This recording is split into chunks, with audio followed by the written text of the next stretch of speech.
Et puis, il y a des pays où la situation était déjà précaire avant la pandémie. En Algérie, le chômage frôle les 30% et après 12 mois de manifestations contre le régime, l'activité économique tournait au ralenti.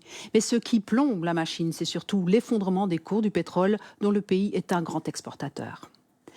Alors même si une partie des commerces ont rouvert depuis dimanche, l'épidémie a encore aggravé la précarité dans laquelle vivent beaucoup d'Algériens. Reportage Sofiane Hani. À Alger, dans le quartier historique de la Casbah, les rues sont quasi désertes.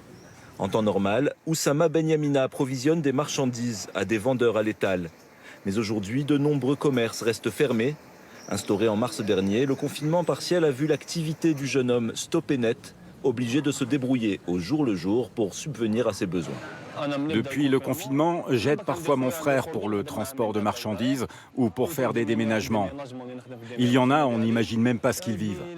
Ils doivent payer leur loyer, mais ils n'ont pas de travail. Et en plus, tu rajoutes l'électricité, l'eau et le gaz qu'ils doivent payer. Qu'est-ce qu'ils doivent faire pour payer le loyer, nourrir les enfants? Retour dans la maison familiale. Ici, 3 générations cohabitent. En tout, 7 adultes et 2 enfants vivent sous le même toit. Faute d'activité, Oussama passe de plus en plus de temps chez lui.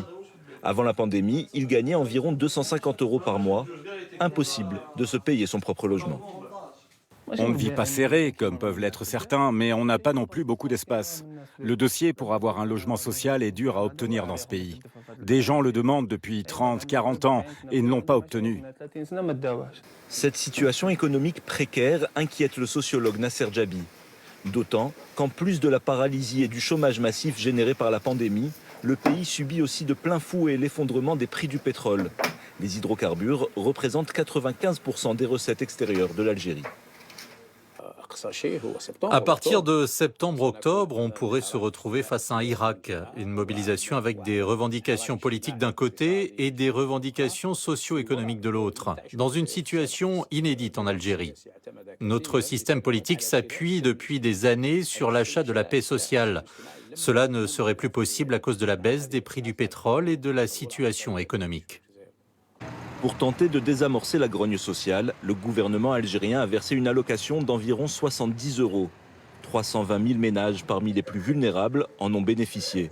Mais pour Oussama et son ami, ce n'est qu'un effet d'annonce. Il n'y a même pas d'endroit où on peut la demander. Et même si c'était le cas, on ne l'obtiendrait pas. Je ne connais personne, ni de près ni de loin, qui a perçu cette aide. En Algérie, le confinement partiel est maintenu jusqu'à mercredi. Comme une bonne partie de la jeunesse, Oussama et son ami souhaitent poursuivre le Irak, le mouvement de contestation débuté en février 2019. Malgré l'urgence sociale, la population tient à préserver le caractère pacifique des manifestations.